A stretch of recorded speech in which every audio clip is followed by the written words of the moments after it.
It's time for episode 298 of the 3 Point Podcast. And again, holy hashtag since 57, one win away from the Super Bowl, boys. I mean, can you believe it? Obviously, we're going to dig into it deep, but it's still, we've talked about it before. It's like a dream. The dream continues. Unreal. Yeah, it's unbelievable. I mean, we're gonna dive into all of it, but it's unbelievable. And when you truly look back on the Lions timeline, I mean, 3 years ago is when we brought in Dan Campbell and Brad Holmes. I mean, it's been unbelievable what they've done in 3 years. I've never seen anything like it, really. Yeah. Absolutely. More to come here in this podcast. We are presented by the Memorial Healthcare Wellness Center. Check out memorialhealthcare.org for everything they include, including big discounts for 2024. Also want to thank AZee Branding Solutions, Jacobs Insurance Agency, Kori Shook & Associates Real Estate Services, Nelson House Funeral Homes, Rivals Taphouse and Grille, and Success Group Mortgage and Servicing. As we always like to do, we play a little catch up. I don't have a heck of a lot other than sports, especially the Lions. But we've talked about the weather in Michigan before. And Jared, we know you just watch your neighbors shovel.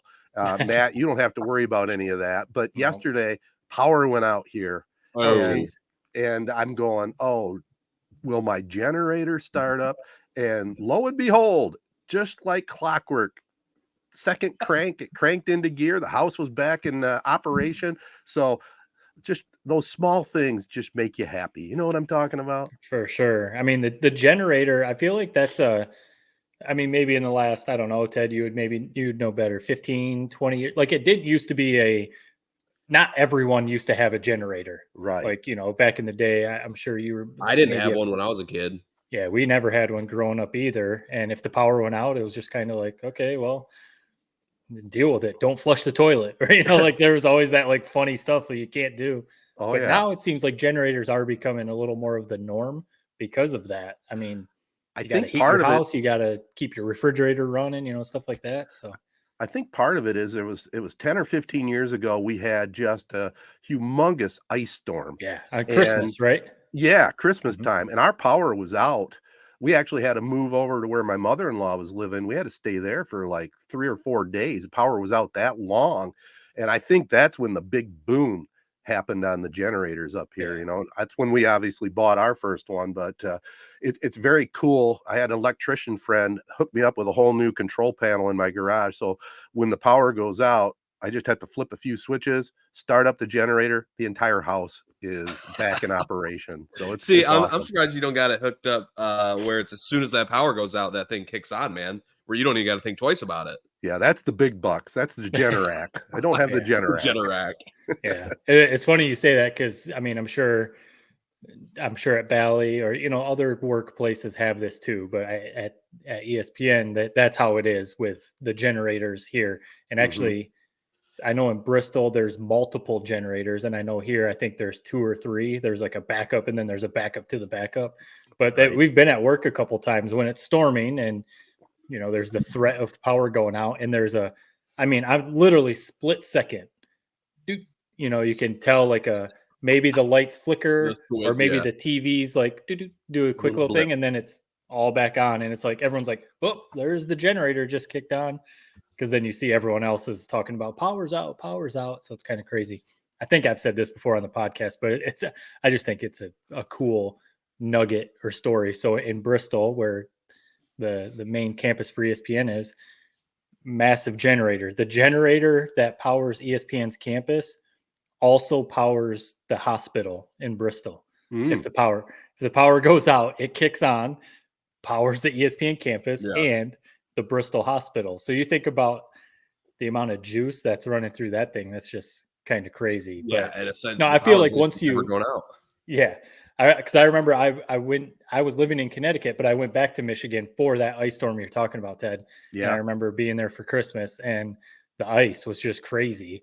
And luckily my parents were able to get a generator from a friend or something. But I feel like once you go through something like that legitimately, that's a pretty wise investment anymore. It might be something you never use, or you use maybe once a year, but those times that you use it, it sure is nice.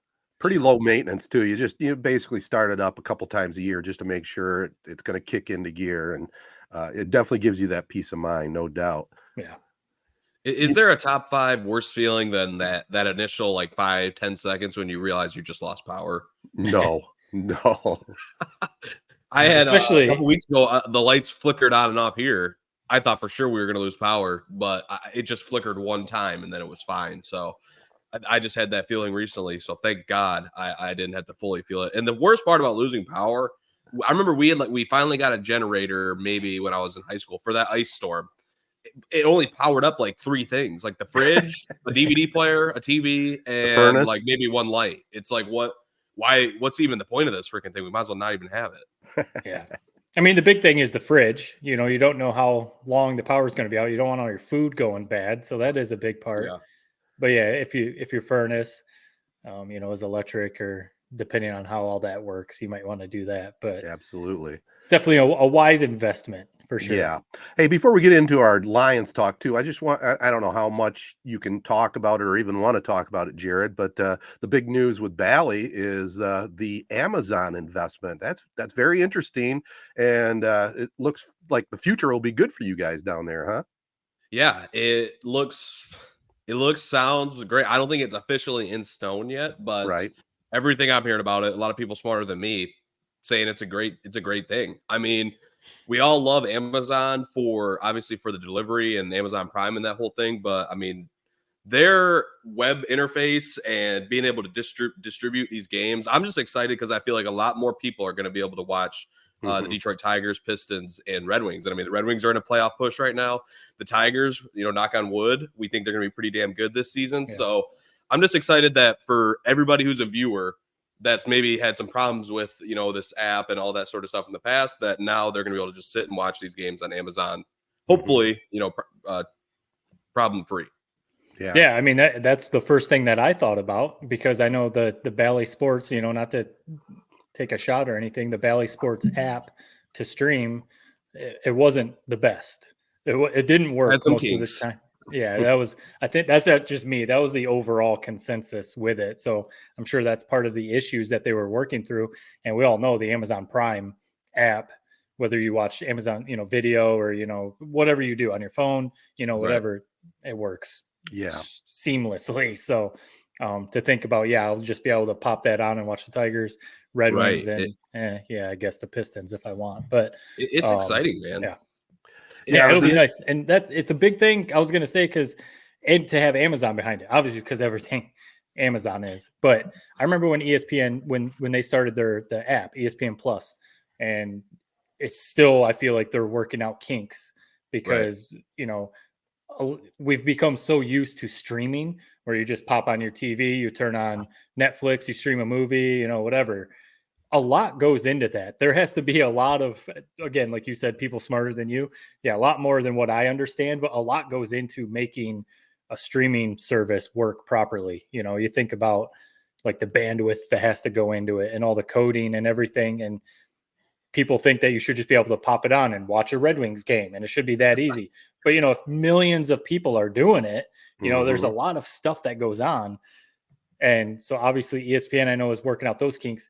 I feel like this will be, Amazon's already got that figured out. So it's kind of like, you know, you would think, but I think it's a cool deal. Well, here we are, January 24th, 2024. Just a quick prediction from you guys. You know, cable's probably definitely on its way out. How long do you think it's going to be before cable's completely gone and everything is streamed? I don't think it's ever going to happen, just because I think there's enough of a market of people who still use traditional cable to keep it going.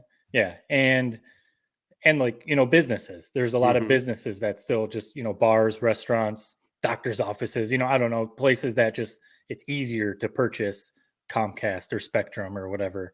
So I think that will be enough to keep it going personally. Yeah.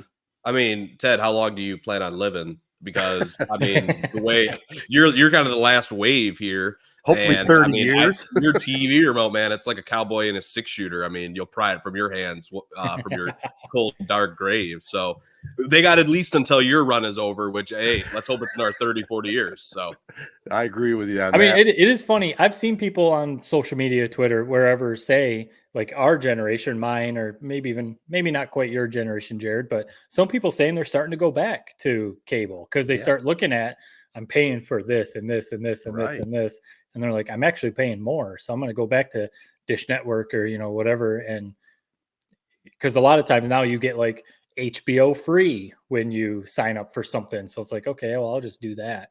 So, well, we live in a capitalist society, and competition really is important. And what's nice is, cable used to have you by the balls. I mean, right. They'd raise their prices and you had no recourse other than, threatening to cancel, but you never did. Now there's legit competition, Right. and it worked to my advantage, as we all know, when I did my negotiation with the cable company and thought, oh, they actually are willing to negotiate. So it was all good. Yeah. Yeah. We'll see. Isn't Spectrum like up with another like I feel like they're running into another week 1 of college football issue soon here. I could have swore I thought I read something like that. There's another crossroads coming, but you'll worry about that when the time comes, and you'll probably you'll end up be paying like $5 a month for Charter. There you go. Well, the one thing is, at least even though I'm an old guy, I can deal with the streaming. There's some other old people, they have no clue whatsoever, and they never will, right? I mean, that's the reality of it.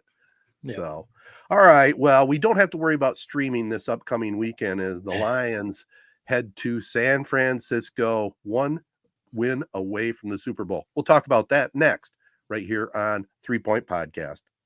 All right, guys. I mean, our Lions, let's get into it. Another big win over the Buccaneers, an interesting game, but they took care of business at home, and now one win away from the Super Bowl.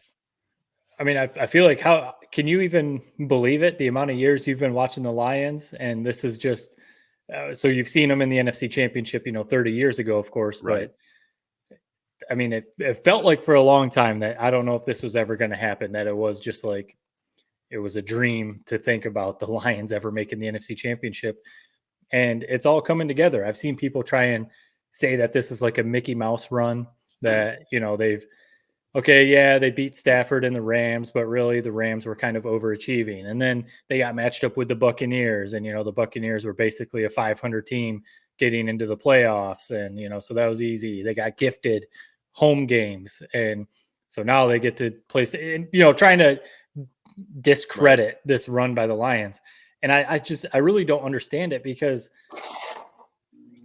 we're obviously fans. I mean, look at everything we're wearing. Look at the backdrop of your man cave back there. We're obviously fans. This is a legitimate team. I think if people are still wondering if this is a good team, are they just getting lucky, all that, you aren't watching this team. They have possibly the best offensive line in the NFL.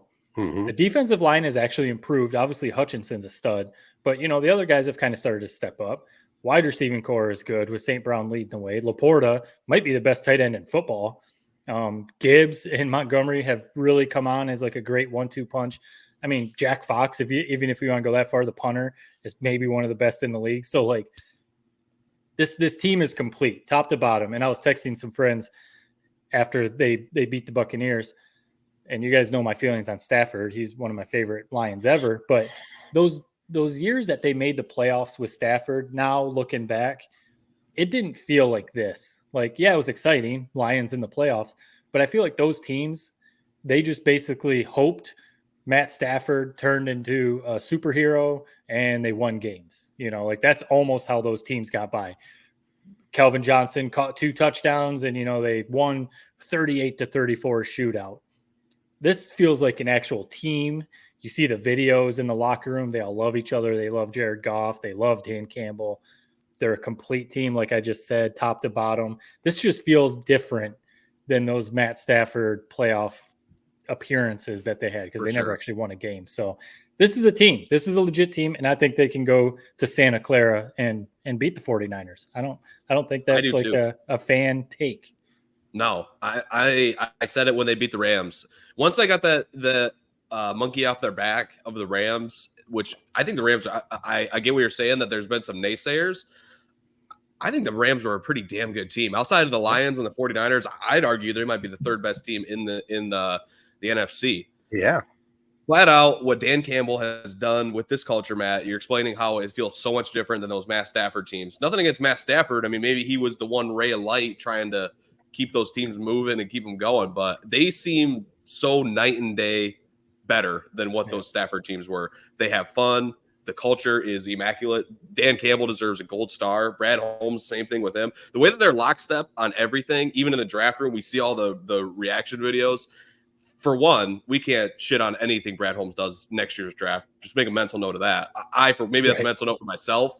That guy knows what he's doing. 4 contributors right away with Branch, Laporta, Gibbs, and Campbell. Like 4 starters essentially in 2 rounds in one draft. That's incredible. But I'm just loving every second of this team. I agree with you. They can beat the 49ers. If you're a Lions fan and you are going in there, I don't know. What in the world did you see last week where the Packers basically probably should have beat the 49ers? The Lions are rolling. They look like they're playing their best football of the year right now. What in the world says they can't win this game? I expect to win this game. They're a 7-point underdog. I love the +7 spread this week. To be honest, I think I would expect a decent amount of Lions fans at that game too. The one thing that worries me if it's rainy weather, but the good thing is that Brock Purdy struggled with that as well. So I'm ready. This is the time to win a Super Bowl. Like, people are looking ahead to next year, or maybe they're not. I think everybody understands what this moment is, and you never know when your Super Bowl window could close. I mean, look at the Philadelphia Eagles. Go win this now. Is there any part of you guys, if they lose this game in maybe a heartbreaking fashion, that just maybe this season it just ends on a real sour note? Is there any way that you kind of undo what all they've done so far? Well, obviously we would be very disappointed, but no, I think what they've accomplished to this point and what the future looks like, I think it's great. I 100% agree with what you just said. And, I was on this bandwagon way long time ago. You got to take advantage of going for it while you have that opportunity. And we saw this team put together, let's give some credit to Sheila too. I mean, she stuck with Campbell and Holmes when it was pretty tough to do that. And she said, no, we're on the right course. We got the right people involved, and it turned around. This team, we've watched it come together in 3 years. It's been an amazing run to get to this point. And I 100% agree. They can go out to San Francisco and win. I have some hesitation just because the Lions, and we're not going to go into the SOL stuff, but the Lions going out west on turf, if there is weather, that's going to be a tough task. But I think this team believes in themselves and can just make it happen. If they get behind, they're not going to fold the tent. They're going to come back at you. And that's what I love about this gritty team. Yeah, I mean, Jared Goff isn't going to let him just give up. He's going to keep fighting. The defense, everyone is going to keep fighting to prove that, this wasn't just a fluke run by the Lions. And I think because of what you guys are saying, you have to take advantage of this opportunity. I think maybe we mentioned before weeks and weeks ago that if they made the playoffs, like if they won the division, made the playoffs, the rest was kind of icing on the cake.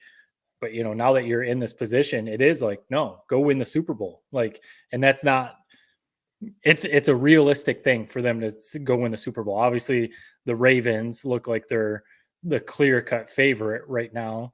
And then obviously the Chiefs, even though the Lions beat the Chiefs in the regular season, they're the Chiefs for a reason. So that would be a tall task. But this team, I think they clearly believe that they can do it. They've got guys who want to prove that they can do it. Jared Goff being one of them. They have a defense, I think, that wants to prove. People have been ripping them, us 3 included. People have been ripping the defense, for the last, basically the whole season, last couple of years, really. So they want to prove it. And I honestly think they can get it done, because if Deebo Samuel for the 49ers, last I saw he's 50-50. He's probably going to play, but so not 100% either way. That's a huge part of their offense. I mean, he does a lot for their offense, running, catching, everything. Brock Purdy is good for sure. There's a lot of people who say he's just a product of Kyle Shanahan's offense, which is partly true, but he's a good quarterback. I definitely think the defensive line can rush him, get him, flustered and stuff in the pocket. And I love what they've been doing, blitzing from the corners. Iffy and Brian Branch coming in off the slot, blitzing. I mean, they were doing that to Stafford and had him running all over. They were hitting the crap out of Baker Mayfield last week, so I like Aaron Glenn, more credit to him. He's really turned things around too, I think. Maybe he's really trying to prove that he can be a head coach because he's apparently getting interviews for head coaching jobs. But, there's no reason to think. I'm almost surprised that, they're 7-point underdogs, but it probably is everything you guys are saying. Going out west, the 49ers, everything like that. But there's no reason to think that they can't win this game. Yeah, it's the expectation, man. They 100% can. I got a bit of a confession to make. As you guys know, a few weeks ago, basically when Michigan won the national title, I said, that's the top. That's all I've ever wanted to experience, which was true at the time. That I thought that was all I ever needed. But I tell you, I want more championships. And now that the Lions are in the mix of the NFL playoffs, I'm loving the week, like how we're building toward this Super Bowl, man. It's been an awesome run. Yep. Each week you enjoy the game for a few days like we do with the Rams, then you're on to the Bucs. Then you enjoy that win for a few days, then you're on to the 49ers. The NFL playoffs, and especially what it's going to be like to watch them in an NFC Championship game, which doesn't even seem real. Right. I love it. And I'm full on this Lions bandwagon. The Lions Super Bowl is the creme de la creme. That's the number one sports accomplishment we can have as fans. I don't think there's any way to argue it right now. The way, like, I've never seen, and Stephen A. Smith's getting crap for all the comments he said about Detroit, but I've never seen the Detroit in like 97-1. Every time I flip on 97-1, it's the most negative stuff. Isn't that ridiculous? Outside of this Lions run? Now you flip it on, they're laughing, they're loving it. Like the callers are all calling in, say how much they love it. Everybody's, as PJ Fleck would say, rowing the boat, and it is awesome. I'm 100% here for it. The way these people are rallying around this team, making it the loudest stadium ever recorded in the NFL at Ford Field. That's just unbelievable. We've seen it, and people are talking about. Steve Levy had a great tweet basically saying how he had a headache for a whole 24 hours after that game because it was so loud. I mean, people are finally seeing how great this fan base is. I mean, would you guys say number one fan base in the entire NFL and sporting world? What other ones would you throw up there? Well, they're right there. I mean, they're obviously the hungriest. I mean, we've talked about it years ago on this podcast about if the Lions ever made a run and ever made it to the Super Bowl, it'd be the most incredible thing this state's ever seen. And we're one game away from it, guys. I mean, that's the thing, and people that have listened to this podcast before too. I just had a feeling, and I'm going to be in Vegas Super Bowl weekend, and I've got one win away from living a dream of a lifetime. Here's the funny thing about that. We all know it. Maybe you guys, maybe we've all said it at one point. There is like a billion Lions fans who at some point over the last, since 57 have made the line. If the Lions ever make it to the Super Bowl, I don't care what anybody says, I'm going to the game. Yeah. Now, I think about 1 million fans have said that, and then once the day finally comes around, you're looking at a $10,000 basically ticket for two people. Ted, I mean, you got to kind of put your money where your mouth is. I mean, have you ever made that promise? I feel like it's a Lions fan's duty to make that promise at some point in their life. But you're going to be in Vegas, man. I think you got to do it. The promise that I made, of course, is I'm going to the town if the Lions get there. Right. The plan is to watch it with fellow Lion fans at some super sports bar. But believe me, if there's any way to get a ticket, even if it's, I don't know, I'd spend probably a couple $1,000, a ticket. But anything much more than that, man, that's probably too salty. I can just hang out with the fans, but we'll see. You're going to Vegas. I mean, you got a few days in Vegas, man. I know. Who knows? Maybe you hit big on the slot machine, and there your tickets paid for. Or maybe work some angle. Maybe I can come up with two tickets somehow. We'll see. I'm gonna do what I can. I'll definitely make an effort to go to the game. We'll see how it all pans out, but it's going to be a blast no matter what. It's all nil and void though if the Lions don't make it. Yeah, right. Sounds like you're saying you're going to put your salesman hat on. Are you going to try and like barter? Hey, we'll do an ad for you on 3 Point Podcast for a year if you give me 2 tickets to the Super Bowl. Well, I did try to do a little bartering with the D Casino in Vegas, for this podcast. Right. I thought, what the hell? I'll reach out to them, see if they want to be a part of this. We'll barter rooms. All three of us could go out there at different times of the year, but really got ghosted by them. So that's just the way it is. Sometimes you get stay on them, man. Stay on them. You stay on them. You can't bet 1,000. back to what you guys were talking about, though. This is the stat that just blows my mind when we talk about how hungry our state and Detroit Lion fans are. When I saw that they were going to have tickets available for a watch party at Ford Field, I mentioned to my wife, I said, hey, that'd be kind of fun to go to. Man, you snooze, you lose. It completely sold out. It's unreal. There's going to be 70,000 fans at Ford Field watching it Sunday afternoon. Amazing. It sold out in like an hour or two, too, right? Like I'm pretty sure they said that like an hour it sold out. So yeah, that's how hungry people are to watch this. And kind of along those lines, that would be pretty cool to go to Ford Field. They're going to have it on the Jumbotron and everything and be with the fans, like you said. Oh, yeah. I've heard people say who've gone to Super Bowls that obviously it's a once in a lifetime opportunity experience to be there in the environment, get to watch the halftime show live, see everything that goes on with the Super Bowl. Mm-hmm. But I've also heard people say like it's not the experience you would want if your team is playing, Right. because it's so like corporate. There's so many other fans there. There's so many like just business people there. You're not it's not like you're at Ford Field amongst 99% Lions fans. You're going to have a blast. You're at the game. You're at the Super Bowl watching the Lions, but it might almost be a better experience to go to one of those sports bars where it is a few hundred Lions fans and you're Right. high-fiving everyone and, you're amongst your people. But I don't know. So I could see, if you end up contemplating spend $3-4 grand to go to the game, or just go to a sports bar and, watch it there. That would be the like juggling act you'd have to do. I've always honestly, there's no way it like meet your expectations when you're dropping that much money on it. I don't think, right? Unless you're somebody who money is of no object, and it's like, yeah, this is awesome. Mm-hmm. If I could just go into a Super Bowl for the opening kick when all the cameras are flashing, I think that's the only thing I'd care to see. See that? All right, now I can go watch it at like a sports bar. But honestly, the thing that makes sense to me is, Ted, it seems like the more reasonable trip would be this weekend to San Francisco. You get a California trip. Excuse me. You get a California trip. You get to pay like maybe a third of the price. Right. You get to see them punch their ticket to the Super Bowl, which they're gonna do. That is the trip that makes more sense to me as a Lions fan.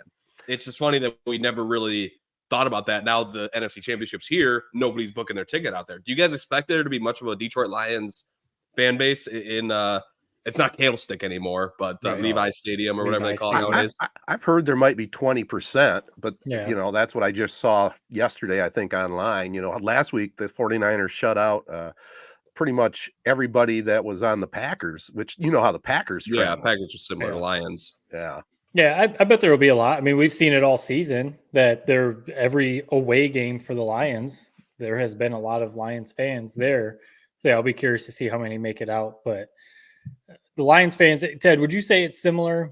Definitely different, but similar to 2006 when the Tigers finally went back to the World Series. I remember all of a sudden, in a similar way, everyone had Tigers gear on. Everyone was talking about the Tigers. Everyone was watching every game of that playoff run, and then especially the World Series. Does it kind of remind you of that a little bit? Yeah, it does. That's a pretty good comparison for sure. Yeah. That everybody was Tiger fans then. I mean, it was amazing that they made it the World Series. The downer was, though, that they laid an egg in the World Series and kind of choked it away. But as we've said many times before, this trumps the Tigers. This trumps the Red Wings. This trumps the Pistons. The Lions, with the success they've had, that's why we're all geeked up about it. It's just absolutely amazing. And we've said it before. This is, for us, Michigan fans and our high school and now the Detroit Lions. This is, and I'm 67. I think I said 68 last week, but I'm actually only 67. This is the greatest football season I have ever lived through. No matter what happens from now on, it's the greatest. I mean, even if the Lions get to the Super Bowl and lose, or right, we really want them to win this week, get to the Super Bowl. I mean, and then it is kind of No, and then you want them to win the Super Bowl, of course. But, if they lose this week, it is a little bit like, a little bit of a letdown. It still doesn't like take away from how awesome this football season has been. Yeah. But the only way it gets better is if all teams win the championships. And that's like absolutely unheard of. Yeah, I mean, that's like almost being, greedy, I guess. But yeah, it's hard to beat. What do you guys think, though? I mean, you guys have been riding this wave of the Lions, and we just got off of Michigan. What's more sweet to you, in your opinion? Lions or Michigan, after we kind of looking back on it? I think it would be if the Lions can win the Super Bowl, that would beat it. If they lose this weekend, then I would still say the Michigan National Championship, just because they won it all. This has been incredible, though, watching the Lions get all the way to the NFC title game. But yeah, if they won the Super Bowl, I mean, we're seeing the stories all over the place. The guy that's been a season ticket holder for 88 years or whatever it was, he's all over. And then, the guy who was crying because his dad passed away a while ago and was a super fan. And, there's just all those stories that you see that make this story different than, the Tigers, because the Tigers had won a World Series, in the 80s and have had success other years. The Lions haven't. Right. I mean, the peak was the Barry Sanders years, and really they didn't really do anything when he was there. So the one thing I'm so happy about, and I know this is going to strike a nerve probably with both of you, I am so glad we don't got to hear about those goddamn Barry Sanders teams anymore. Oh, they were so good. They lose the Redskins by 50 points. Like, no, they were not a Super Bowl team. I'm so sick of hearing about that team. A running back, I get Barry Sanders was a legend, man, but I saw the doc. That was not a Super Bowl team at any point. I lived it. They were pretty good, Jared. They're better than what you're throwing out there, but it was pretty embarrassing to lose to the Redskins by that much, especially after beating the Cowboys. But hey, I mean, they did end up winning the Super Bowl, so you can hang your head on that. Absolutely, the Redskins did that year. But is your Since 57 jersey officially retired? I mean, we haven't gotten a chance to look at your Amon-Ra jersey, but it looks like you got fresh digs on right now. Yeah. Does it say Stay Brown on the back, or is it like a Eric Kramer jersey or something? Oh, wow. Nice. When did you get that? I got it after they won their first playoff game, man. Ordered it online. My wife got a Barry Sanders jersey. And the Since 57 jersey is not retired until they win the Super Bowl. So let's get that straight. Well, what's the crazy thing that the last time that they've won a playoff game on the road was in 1957 against San Francisco. Isn't that funny? So, I know. Yeah, that's just kind of one of those crazy things. They could put so many things to bed. So yeah, maybe this is a good time. Ted, I'm gonna put you on the spot here. Stump the Schwab. Stump the sports guy here. Okay, all right. I'm very curious. I saw a couple kind of like cool stats or whatever for the Lions that I was like, oh, this could be a good trivia for Ted the sports guy. You too, Jared, but I'm gonna guess that you might not know the answer. Yeah, don't hold your breath. Yep. Ted, I'm very curious. So, Jared Goff is the third quarterback in franchise history, the Lions, franchise history, to win multiple playoff games, which actually both of these are pretty sad when we think about it. Yeah. There's only 3 quarterbacks in franchise history that have won multiple playoff games. So, Jared Goff's one of them. Quarterbacks to win multiple playoff games, not in the same season, just in their career. Who are the other 2? Who was the mean mother effer? Yeah, I figured that would be the first one you get. Yeah, Bobby Lane and Tobin Rote. Hey, look at you. Yep. So Tobin Rote did it in 57, and then Bobby Lane 52 and 53. Yeah, Lane was hurt in 57, and the Lions squeaked by San Francisco, if I remember that stat right. Y.A. Tittle was the 49ers quarterback, but the Lions got by that game and then just pulverized the Browns in the NFL championship game. Impressive. Wow. Yeah. There you go. I know Bobby Lane obviously is the legend, but I was like, that other one, and I've never heard that name. What was it? Tobin Rote. Rote. Never heard that before. All right, next one. Oh, another question. All right. Yep, there was 2. Similar. Dan Campbell is the third coach in team history to win multiple playoff games. Who are the other 2? Ooh, that's a little tougher. Jim Schwartz. To win. Yeah, I know. I was just throwing that out. Harry Gilmer. Harry Gilmer. Is that one of them? Nope. What? Oh, it's not? It's the coaches. What about Barry Sanders coach? Wayne Fontes. It's got to be one of them. It's not him. It's the coaches for the quarterbacks that you just listed. If that's what I was trying to. I thought Gilmer was one of them. Fonts only had the one playoff win. Got it. I give up. I do know it, but I give up. Yep. George Wilson was in 57. Right. And then Buddy Parker was 52 and 53. How would I forget Buddy Parker?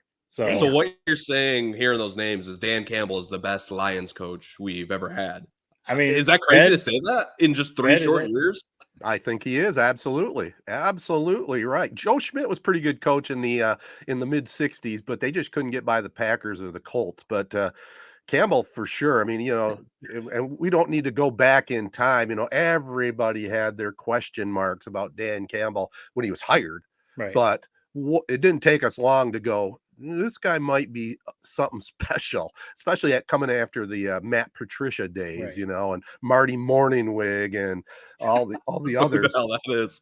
Real quick, I'm not gonna swear, but F, marry, kill. Dan Campbell, Jim Harbaugh. Let's throw John Beeline in there. Go, or is there a third person that would be better? Wow, just go with those 3. F, marry, kill. Boy, that's I don't want to F any of them, but right. What if instead of F it's party with? Yeah, party with? Go. Okay, party with. I would say party with Harbaugh. Marry, if we're saying Beeline, I'd want to marry Beeline. I mean, he just, just such a solid guy. He wouldn't cheat on you. Right. Good guy, great coach. And then I guess that leaves Campbell, but I'm really turning into I am a pretty big Dan Campbell fan. Yeah. But in that scenario, that's probably what I'd go. I'm just going to leave. Do you think there's a single Lions fan that doesn't like Dan Campbell? There can't be a single one. No. He's at this point, I don't know how you can't. Coach. But I think the criticism was fair. Like you mentioned, we don't have to go back and pull receipts because all 3 of us probably have them. Everyone probably has them. And, there's a lot of people that are like pulling those receipts and saying, look at these idiot fans, whatever.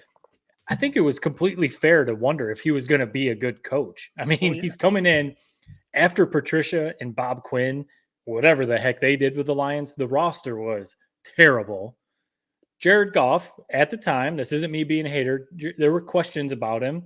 Mm-hmm. There was Sean McVay moved on from him. So I was like, is he just kind of middle of the road? So there was questions about him. Dan Campbell had really never been a head coach. He had the interim stint with the Dolphins, but otherwise he wasn't even ever a coordinator. It's not like he was ever an offensive coordinator that, did awesome. So the people who are pulling receipts and trying to call people idiots for questioning Dan Campbell, it's like, no, I think that was completely fair. And then obviously the first season, they went 3-13 or whatever. Right. And then they start off 1-6 the second season. So it's like, it was completely fair to wonder if it was going to work out with him after seeing Hard Knocks and, how he really connects with the team and then how they finished that second season. That's where it was clearly like, all right, they just got to put the roster together. They got to get the right pieces and the right guys, which they clearly have with Brad Holmes, making all these awesome draft picks that a lot of people questioned. And then now we're seeing, maybe he knows a little more than us. And I don't know how, Jared, your question, if any Lions fans cannot like Campbell, I don't know how you cannot. Because it's also, there is something to the Lions in Detroit are just different. The flashy Matt Patricia coming in, the way that he did, it's similar to Rich Rod going to Michigan. That kind of stuff wasn't ever going to fly. That just doesn't work. That's why Jim Harbaugh works. He's a hard-nosed, old-school football guy. That's why Dan Campbell works in Detroit. He appreciates the grit. He appreciates, hardworking blue-collar guys. Some players that were cast-offs, like Jared Goff, was kind of thrown away by the Rams. I think that's why he's a perfect fit. And he's getting guys to buy in. And dudes like Aiden Hutchinson, great culture guy. Anzalone, great culture guy. Maybe Anzalone might be a guy that might not start on many other teams in the NFL, but he's perfect for the Lions. Grit. So it's just I love this team, man. They're fun to watch too. I mean, they're fun to watch. Laporta, St. Brown is awesome. Jahmyr Gibbs is one of the most exciting running backs to watch in the NFL. I mean, just a great team. I see the vision with Gibbs. Again, remind me, because I'll probably be bitching about it. We cannot bitch about whoever they draft come March. Well, who knows? We might even be in attendance for that. We cannot bitch about it. Whoever it is, I don't care if it's a kicker in the first round. You just trust the Brad Holmes vision. He's batting 1,000. It's a 3-year rebuild. They were 0-10-1 2 seasons ago. How the hell are they on the brink of the Super Bowl? I can't. I've never seen anything like it. I mean, we saw the Jim Harbaugh thing. One funny note on Jim Harbaugh, real quick. We're gonna stay at Lions, but have you noticed that like he looks like he's like 10 years older than John Harbaugh now? I just compare it to like when you see like pictures of Barack Obama when he took office, and then when he's like out, it's like looks like he aged like 30 years. That's what Ohio State and taking over the Michigan program did Jim Harbaugh. But just the way we took him, whatever it was, 10 years to finally get a championship contender. Dan Campbell did it in 1 year, and we got sent an article kind of from his first game was ironically against the 49ers. They were down 31-10 at halftime. And essentially they ended up making it a 1-score game where they had an onside kick to try to tie it and go to overtime. And basically people were like, why were you trying so hard? The game was over. He's like, I had to set like the culture here. And I told him like, we're going to battle every game. It's funny looking back on that game, who would have guessed 3 years later, these two teams are going to be meeting again in the NFC Championship. I just can't wait to watch it. 6:00. I mean, perfect time, or 6:30. Perfect time for an NFL football game. It really is. We'll already know who their opponent is if they win. Yeah. And just you take your chance in the Super Bowl. And here's the one thing that makes me feel good. I don't know. If my nervous level is 100% for Michigan versus Bama, it's at probably about 50% for the 49ers, if I'm honest, because I truly think Jared Goff is better than Brock Purdy. I think. At least in this situation, with the experience, maybe in 3 years, I wouldn't say that about Brock Purdy versus Jared Goff, but just one game right now, the way both of them are playing, the confidence the Lions have in Jared Goff, Purdy being kind of shaky last week, maybe some confidence a little bit less in him right now in that locker room. I feel great. When you have the better quarterback, like you take your chances, 9 times out of 10 in a football game. Would you guys agree? I think we have that matchup right now. Well, I think we have that matchup for sure. I mean, it's hard to argue what Jared Goff has done this year, and even in his whole career, leading up to this, he's been a solid quarterback. So, yeah, the moment won't phase him for sure. Yeah. Purdy, let's see. We'll see what he can do. Yep, and like you said, Purdy has had some ups and downs a little bit this season. More ups than downs, but he's never been in this situation because last year, he was hurt when they made their little playoff run. So, I mean, the one big thing they've got, if Deebo Samuel, even if he's not 100%, he's still good. But Christian McCaffrey is just incredible. So, they got to figure him out. George Kittle is, if it's not Sam Laporta, George Kittle probably is the best tight end. I know Travis Kelce's still out there, but Kittle's probably maybe the best tight end. So they got to figure him out. But I don't know. Otherwise, maybe I'm getting a little too chugging the Honolulu Blue Kool-Aid. But there's nothing about them that like scares me.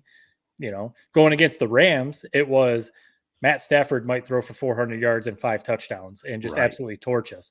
I don't think Christian McCaffrey is going to run for 250 yards and score 4 touchdowns on. I don't think there's anything like that. Well, he'll be running right into really what the Lions' strength, and that's that line, and their defense against the run. The big concern, obviously, and especially when we're watching the games and texting back and forth, is when they put those cornerbacks out on a limb. It's scary, but it's worked for Glenn, because then they come up with a big play. I mean, we've talked about it many times: bend but don't break, and that seems to be what the Lions are doing. You're a wise guy, Ted. I tell you what. I mean, I was going back and listening to some old podcasts.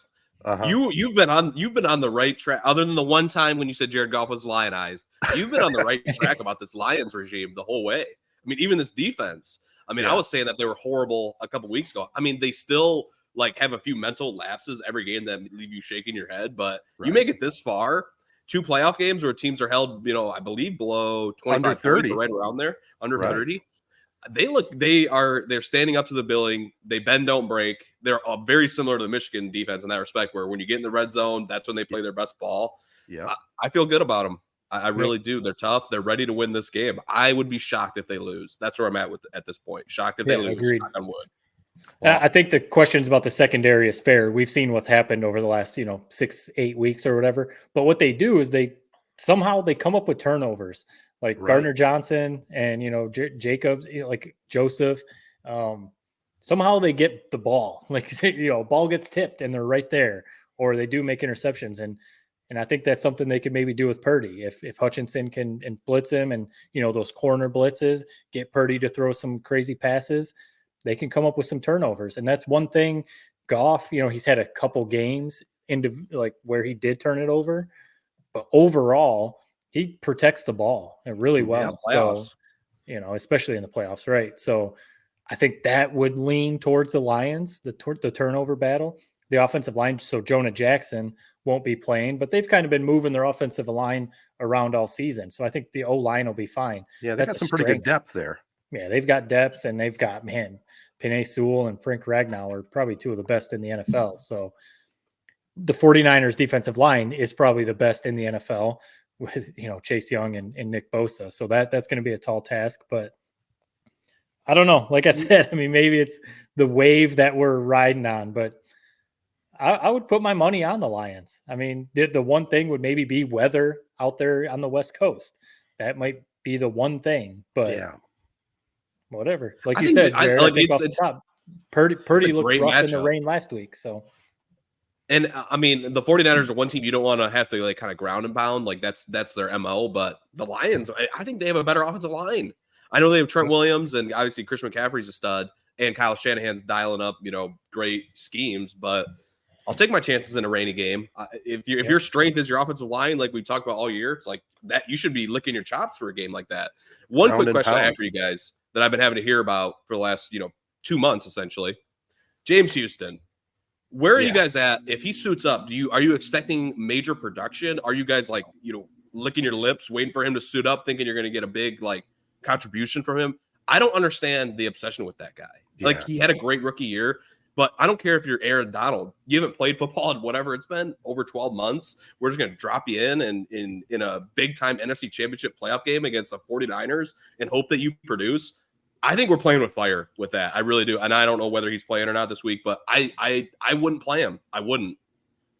Yeah, spot duty is what I would think. A handful of plays. If someone needs to come out because they got a stinger or you got to throw them in for two or – okay, yeah. But – you can't expect much. Yeah. It was a cool story last year for him. He's got to get healthy though. What's wrong with him? What kind of injury does he have that he's been out all year? I can't figure it out. It was an ankle, isn't it? I'll find it out. I thought he blew his knee out. It was in the preseason. Knee?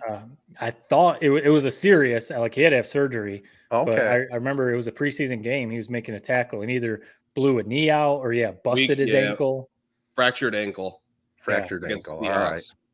All right.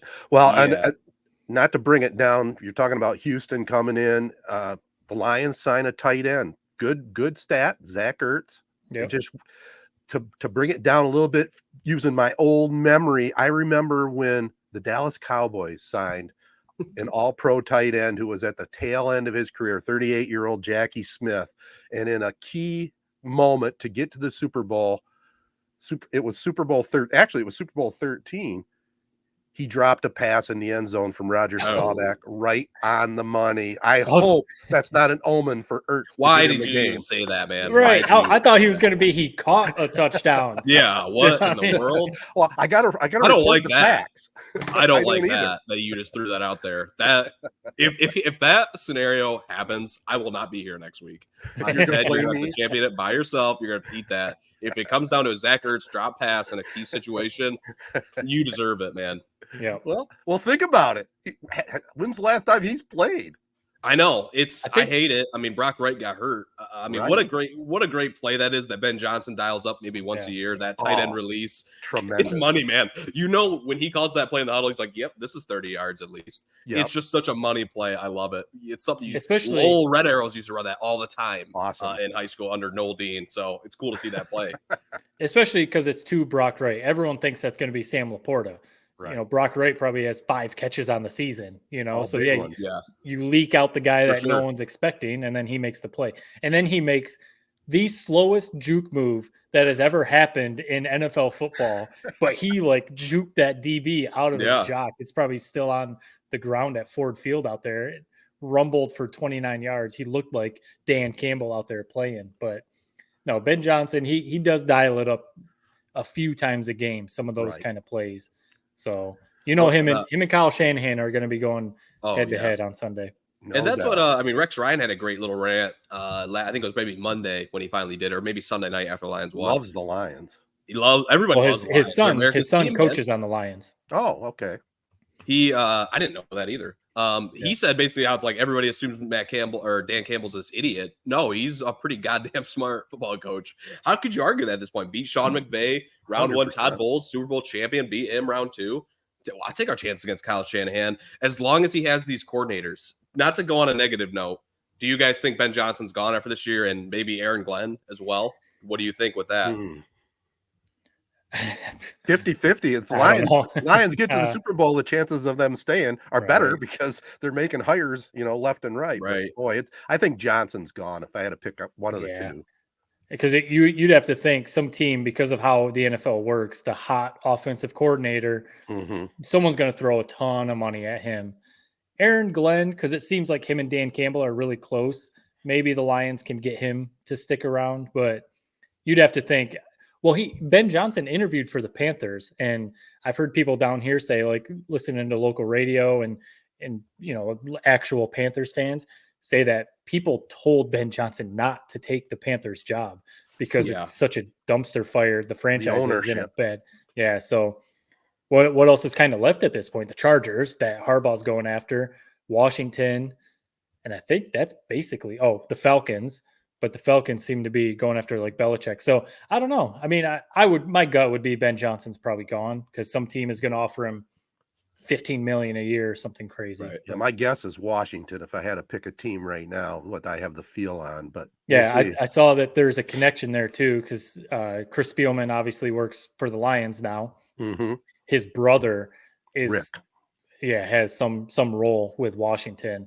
So someone said that so they're going to steal someone from the Lions, whether it's Glenn, whether it's Ben Johnson. So I can see it. And they've got a young quarterback and, I could see that happening. Hope not. I hope Harbaugh's back in Michigan. I hope Ben Johnson and Aaron Glenn stay in Detroit and this thing just keeps rolling. But let's get greedy, baby. Yep. For sure. I mean, well, look at the Eagles. It's like we love Dan Campbell, but like everybody loved Nick Sirianni a year ago. You lose both your coordinators. It's a lot to figure out in one offseason. I'm just worried about that. I just hope we don't lose both. I don't think we will. Like you said, I think it's Ben Johnson's the primo candidate, but just something to be a little bit worried about. And as people are talking about, we'll win next year. No, it's this year. You got to do it this year. Yeah. Well, that's the sliver of hope that I have for Harbaugh sticking around. I mean, I think he's probably gone, but man, you look at the NFL. Yeah, they get decent pay for sure, but the pressure that is on those head coaches. I mean, you look at the guy like Sirianni or McCarthy down in Dallas, man, they run a great program, but they lose in a playoff game, and it's like your head's on the line. You're out of here, possibly. I get it, but also, I mean, like comping John Harbaugh, who looks the same he's looked 20 years ago. Jim Harbaugh looks like he's like 80 years old. I don't know, man. The pressure of a Michigan football coach, I don't know if there's a more pressure-filled job than that, really. I mean, he's got a role in now, but yeah, I get what you're saying, though. But I think he's in the pressure cooker right now. Yeah. Well, speaking of the pressure cooker, if we're done with the Lions and go Lions, hashtag since 57, pressure cooker of Michigan basketball coach, Juwan Howard right now. We've talked about it before, but they don't seem to be getting any better. Just got drilled by Purdue, 7-12 overall. They're not going to make the tournament, probably not going to make the NIT, 2-6 in the Big Ten cellar. Just not happening down in Ann Arbor. Nope. When you talk about whether it's the Lions and the culture that Dan Campbell has built, Michigan with the culture that now Jim Harbaugh has built at Michigan with the football team, it seems to be almost the opposite with Michigan basketball. The players, I'm sure they love playing for Juwan Howard, and I do still think he's a good coach. I just think it's like college basketball is so different than back when he played, of course. And, everything else that he's done, the transfer portal and getting these kids to buy into your program. And, you're getting these like kind of 1-year rental players that, come in for a year and then they either transfer or they come in for a year and then they go to the NBA. It's such a different game nowadays. And I wonder if Juwan Howard is really having to figure all that out. Because when he came in, he had early success, but he had Beeline's roster of Right. one NBA talent. I mean, Franz there's Wagner. Right, Wagner, Isaiah Livers, and Dickinson was coming in, and some other guys that are in the NBA, but also guys who were there for a good 2 or 3 years. So you had guys in the program and legit talent. So I don't think like he'll be gone this year if they don't, but he's starting to get on thin ice. I would think it's getting to the point where you can't justify keeping him around if they just keep missing the tournament. It's like, What's the come point? on, man. Right. There's a crazy stat that basically came out since that Elite Eight UCLA loss, which if you remember at the time we were complaining about what Juwan did down the stretch. They're basically one game over 500 since then, 44 and 43, I think. Because that was when all those guys left. That was when Franz Wagner left, Isaiah Livers left. Ton of talent they lost. And I don't know. It's like looking back, like I've been out on Juwan since the Greg Gard incident, whatever that was, 2 years ago or what year and a half ago. But I really thought when he was hired, I thought he was perfect for this day and age of basketball. Yeah. I thought he was going to be one of the best recruiters in the country. And I just think we whiffed on it.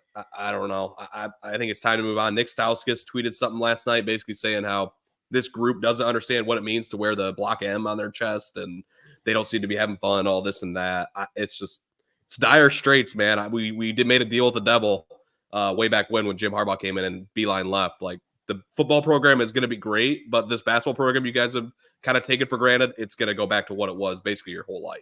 I'd trade it for the national championship any day of the week. I'll tell you that much. Oh, yeah, 100%. On the other side, I would trade it for not being this bad. At least be like 500 in the Big Ten and make the tournament. Like, right. Missing, I don't even care. The NIT, who cares about that? But missing the tournament altogether, that's a little depressing. It is. Not even being like on the bubble, not even in the discussion. You're out. Right. They're out. Yeah. Yeah. It's pitiful. Now, on the other side of the coin, Michigan State, I tweeted it the other day on Sunday, what a day to start really starting to ease into college basketball. Michigan State, Maryland, CBS, Ian Eagle, and Bill Rafferty on the call. You got the music leading into it. It was awesome. And we talked about it before. Izzo always starts slow, builds his team's momentum, and it looks like they're probably going to make the tournament again. Hey, they could make some noise. 13-7 overall, playing pretty good team ball right now. They're always going to be this kind of team. I mean, they'll obviously have the teams with Cassius Winston and stuff where they're number one all season. But if they can if it's one of those years that they're kind of a little iffy, do enough, play well enough in March to get to the tournament, they're always a threat because of the style they play. Exactly. And that's how the tournament is. They always have good guard play. Obviously, sometimes it's better if you have a Cassius Winston or whoever. But the style that Tom Izzo plays, they're always going to be a threat in the tournament. Yeah. No one wants to play Michigan State when it gets to the NCAA tournament. So all they got to do is get there. And next thing you know, they might be in the Elite Eight. Right. So you just never know. Especially, like, I mean, you think they're probably going to be what? I don't know what seed, probably a 4 seed or lower, maybe even lower than that, 5 or 6 seed. It's like who wants to be that 1 or 2 seed facing Michigan State round 2?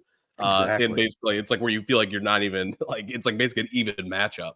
And then once you win that game, it's like you just take that 2 seeds route. And we've seen Michigan State do it time and time again. If you're a State fan, I'd be feeling good. I really would. I mean, their experience. I mean, I think they're like on average like a year and a half older than Detroit Pistons starting lineup. They're older than hell. So you got to be feeling good as long as they keep the pace and just, don't stumble really down the stretch. I think they're going to be looking good heading into March. Interesting looking at some of the things that Izzo has said lately too. He's got his son on the team. He's getting up there in age. Is there any possible way he's talked about when he leaves the game, he's not going to do a farewell tour. He's just going to call it a career. Is there any thought that no matter what happens, this could be it? Or do you think he's got enough in his gut to keep going for a few more years? I mean, I'm sure he has enough in his gut to keep going, but you do wonder about the son, because this is Steven Izzo's last year. So maybe he wanted to stay long enough to coach his son. And then when his son moves on, maybe that's when Izzo hangs it up. I mean, Nick Saban said it when he finally retired, that he just, the drive, you said in the gut, the drive was still there for Saban to coach, still loves coaching, still loves, the kids and all that. It was just like the energy part. Mm-hmm. He was just like, I in one of the interviews Saban did after he retired, he was like, I was exhausted this season. You Right. know, it's fair to say when you get up to Ted, you're approaching it. When you get up 68, 70 years old, that's a grind. I can't imagine some of these guys having the energy to. I can't imagine a 40-year-old coach having the energy to. Oh, You yeah. know, I was so, going I to just mean, jump in there with you. You're exactly right, Matt. I have nowhere near the pressure, or I didn't have nowhere near the pressure these guys have. And right. I still, right now, take my daily nap. That's the way it goes. I'm gonna throw this to the universe. It wouldn't surprise me. I mean, Izzo has his hands in everything at Michigan State. I mean, it feels like he's like making the decisions for who's the next football coach. Yeah. What? Get ready for the succession plan of Steven Izzo. He's going to join the staff after this year. Next thing you know, he's going to be assistant coach in 3 years. Izzo in 5 years will hang it up, and this mother effer will take over. Mark my words. Wow. It's going to be like, geez, I'm blanking on who's Duke's coach right now, but they brought him on. He was a player. Shire? Yeah. John Shire. And, you know, he coached under Coach K for 3 or 4 years, and then it was clear they were handing him. That's going to be Steven Izzo, huh? Okay. Well, that's how Izzo did get the job. He was named by Heathcote as the successor, you know, and that caused, believe it or not, a ton of controversy at the time. But obviously he's got past that. Hey, before we move into the next segment in the prep spotlight, just a couple quickies on the Pistons continue to suffer 4-39. They got the Hornets tonight. We're recording this on Wednesday. Not much we can say about the Pistons other than, you know, hopefully they get healthy. I think Monte Morris is coming back to play. They're finally 100% healthy. So maybe we'll see some improvement here down the stretch. Is that the word on the street? Thing that's been bizarre is Ivy at the start of the year. If you guys remember, there was a big thing where he basically was not playing. Right. And then apparently they had a whole organizational meeting where one of the big things that came out of it was everybody telling Monty Williams, like, we got to play this guy more. Sure enough, out of that meeting, he's like last 3 or 4 games, he's averaging like 25 plus, looking like a kind of a potential maybe all-star down the road. It's like, I don't know. Things are just so messed up in that organization. I don't know. That's just a microcosm of what has been going on the last few years. Just bizarre. Right. Yeah. It seems like the complete opposite of what happened when Sheila Hamp brought in Brad Holmes and Campbell. Everyone seemed to be connected. Seems like that the Pistons are not connected right now. Yeah. You draft a guy like Ivy, it seems like from day one you'd be wanting to play him, but right. You would have thought for sure. Weird. And then our other team here in the winter, the Red Wings, you know, 24-18-5, 7-2-1 in their last 10, though they lost to Dallas last night 5-4, but still they're going to make a serious playoff push here, and they're a fun team to watch. They are. Yeah, I've caught a few games when they're on, because I don't have the Bally Sports, but when they're on ESPN Plus, I'll watch a game here and there. They're a fun team to watch, and that's Yzerman came in, and he obviously had his success as a player, and then with the Lightning in management, and everyone thought he was going to be the guy to turn it around, and it looks like he has, because they're making a playoff push. And when the Red Wings are making the playoffs, I will watch every hockey playoff game for the Red Wings. Hockey playoffs is so good. It sure is. Yeah, let's just stay the course. It seems like right around this time, the last couple of years, is when they've had like a big losing streak that's knocked them entirely out of the playoffs. Just stay the course. Just get in. I don't care if you're the 8 seed. Take your chances. NHL playoffs, anything can happen. Just get us there. That's all we need. 100%. They'd have a nice home advantage there at Little Caesars for sure, man. Yeah. Detroit Red Wing fans for playoff hockey. It's going to be loud. All right, let's move away. Go to a little prep spotlight right after this. Are you ready to take your brand to the next level? Look no further. Introducing AZee Branding Solutions, where we help grow your brand from A to Z. At AZee, we're committed to helping businesses and organizations like yours reach new heights. Our full-service print and digital branding agency is your one-stop destination for all things branding.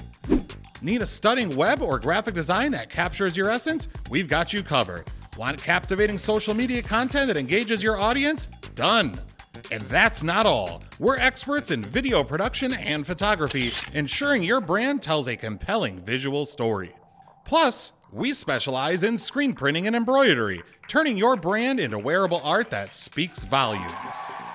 Whether you're a startup or an established business, AZee is here to transform your brand dreams into reality. Ready to grow with us? Partner with AZee today and experience the difference. Visit our website at www.az.co or give us a call at 1-844-360-AZEE. AZee Branding Solutions, where your success begins. All right, guys, we're getting deep into the program, but the Prep Spotlight presented by Jacobs Insurance Agency. As always, let's start in boys basketball. Chesaning, a team we're watching out for, 54-40 over the Durand Railroaders. The Indians improved to 11-0 as Mason Struck got a double-double, 16 and 15. I just happened to see that he got an offer from Northern Michigan to play football up there. So he's got some decisions to be made. Corona, go ahead. Who does Chesaning? I didn't know Chesaning's 11-0. I mean, what we've been doing this Prep Spotlight every week, and this is just now coming to the forefront. What? No, what's their district? Would they match up with Corona? Yeah, they're hosting a district this year, and I don't think Corona's in that district. I think it's Chesaning, Ovid, Elsie. We'll keep an eye on the Indians for sure because they're having a great season. And Struck 6'6", a real solid center for sure. Corona Cavaliers picked up a 53-31 win over Brandon. Brevin Belor, one of the best three-point shooters around, had 5 triples. Cavaliers will host Owasso this coming Friday, the Castle game of the week. Ovid Elsie improved to 7-3 with a 64-31 win over Lakeville. St. John's down Fowlerville 58-49 in our Z92.5 game of the week. Anthony Depew had 17. Langsburg, that's the other team we're really watching. They stayed undefeated. They beat Pewamo Westphalia 55-44. They beat the Pirates for the second time this season. Xander Woodruff, 21 in that one. We've talked about him before. He's definitely the premier player in our area. And you can look for Langsburg to make a deep run in the playoffs. Yeah. Sounds like a couple decent teams. Maybe we need to see about getting some coaches on the Prep Spotlight. Yeah, I was going to talk to you guys about that. We'll try and get both of those coaches lined up here in the upcoming podcast. In fact, we're cruising up on 299 and 300 in the next couple weeks. Finally, in boys basketball, Perry down Lansing Christian 61-29. DJ Jinx had 24. On the girls' side, there's been some pretty good basketball being played out there. Morris down Beecher 57-15. The O's improved to 8-1 as Aubrey Rogers passed the 1,000-point milestone with 34. That's a solid afternoon and evening there, 34 points. Portland St. Patrick gave OE their first loss of the season, 51-45. Shamrocks followed that up with a 40-point win over Saranac as Laney Meredith had 23 points and 10 steals for a double-double. Lady Marauders did bounce back. They had a 20-point or a 40-point win over Lakeville as Ava Bates put up 17, then followed that up with a big 2-point win over Petoskey at the Cadillac Showcase on Saturday. I always thought those were kind of cool when the high school teams go to different places for, like a Saturday showcase or tournament. Yeah. I mean, that's awesome. Yep. And also New Lothrop down Montrose 48-42 to improve to 7-3 as Kelsey Coleman hit for 11. In wrestling, Perry, they got a pretty solid wrestling team this year. They won the 15-team Ithaca Invitational as Aiden Turner and Cameron Duty won their weight classes. And I don't know if you guys wrestled at all in phys ed class or anything, but man, you gotta tip your hat to anybody that wrestles, man. That is one tough sport. It is. And we growing up in Corona, obviously Corona's always had a strong program. By the time I started going through phys ed, wrestling was not something we did in gym class. I think they did away with that because just, it was an easy way for the big kids to like bully other kids or, really beat up on other kids. It's almost funny to me to think about you guys doing wrestling in gym class. Yeah. Oh, yeah. Well, I talked about it before, man. One of my most embarrassing moments in my life was we had a wrestle in front of the whole school, man. And I got stuck, man. I got pinned. And talk about being embarrassed. They're all student section, all in the stands, going nuts. And I'm crawling to the locker room going, man, I'm going to play basketball from now on. Yeah. Yeah. No, I've always said I wrestled one year. I wrestled 1 year in middle school. The most nervous I've ever been in my life for anything was that very first match. Wow. Right. And finally, in bowling, Owasso rolled past Corona in both boys and girls at the Riverbend Bowl.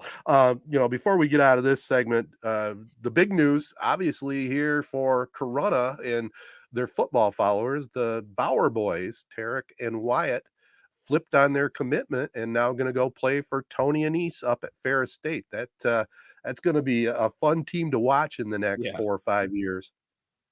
Yeah, I mean, I know Jake Neddington also has an offer there. I know at least I haven't seen that he's made a commitment yet, but Not yet. yeah, for Coach Annese to swoop in and get the Bauer brothers, those are two big gets for him, because you'd have to think that offense that he runs up there, Wyatt's going to have a very good opportunity to be successful running that offense. And, that obviously Ferris is one of the best programs in D2 football. So really, really cool for them to head up there and play football. It'll be fun to see how Tony uses them, man. I mean, we've had Ryan Brady on the show before. It's a bummer that, they got to pick one school, and we got a couple different friends out there, but Tony Annese, Corona alum, going to be awesome to see how he uses those chess pieces on the board. I mean, their speed, their athleticism, it's going to be a lot of fun to watch, you would think. Yeah, especially at that level of college football too. They're Division I players playing Division II, which is going to be very interesting to see. Our Z92.5 Castle game of the week is coming up this Friday night, 7:00 at the gym that Frank built. The Owasso Trojans taking on the Corunna Cavaliers. And also, if you're looking for something to do on February 3rd, and especially if you're a Cavalier fan, come on out to the first annual Black and Gold night at the Knights of Columbus. Dinner, drinks, a silent auction, shenanigans. It's going to be a lot of fun. So come on out. And our own Ted Fattel getting what is it called again? The Golden Alumni. Golden Alumni. Right. It just means I'm old, man. Yeah. But it's very cool. First annual, first award. I'm looking forward to it. It's going to be a lot of fun. I did like this special edition of Senior Citizen Sunday that was posted this last Sunday of you and your accolades. That's great. I appreciate that. Sam Val won't leave me alone. That's all I can say. It's all Loved good. It. All right, guys. Before we sign off, any final thoughts we need to get out here, or let's get on to our day? It's crazy to be approaching the end of January and we still have a football team playing. I know. Yeah. I know. Let's hope they give us a few more weeks, man. God, it's going to be a fun few weeks if they win this game. 31-24, Lions win. That's my official prediction. 28-27, Lions. Yeah, I was thinking something like a 30-24, 30-21, something like that. All right. Let's go, kitty cats. Get that grit going. Let's go. Oh, yeah. Jacobs Insurance Agency has served Shiawassee County and the surrounding areas since 1977. Just like 3 Point Podcast, we've had 3 generations: Gary Jacobs Sr., Gary Jacobs II, Brian Jacobs, and myself, Noah Jacobs, serving our community with offices in Waterford and Owasso on M21, just west of Home Depot. Stop in or go online to jacobsinsurance.com to get a quote or get your questions answered by our team. Jacobs Insurance is a proud supporter of our local schools and the proud sponsor of the Prep Spotlight. Insure everything, local, independent, and trusted. It's our family working together to protect yours. That's the Jacobs way. All right, we want to thank our partners. They include Memorial Healthcare's Wellness Center. Sign up for a 2024 membership. Get a big discount. Get in shape. More details at memorialhealthcare.org. Also, a thank you to our other partners that include AZee Branding Solutions, Jacobs Insurance Agency, Kori Shook & Associates Real Estate Services, Nelson House Funeral Homes, Rivals Taphouse and Grille, and Success Group Mortgage and Servicing. Peace and love, everybody. Be kind. Thanks for listening.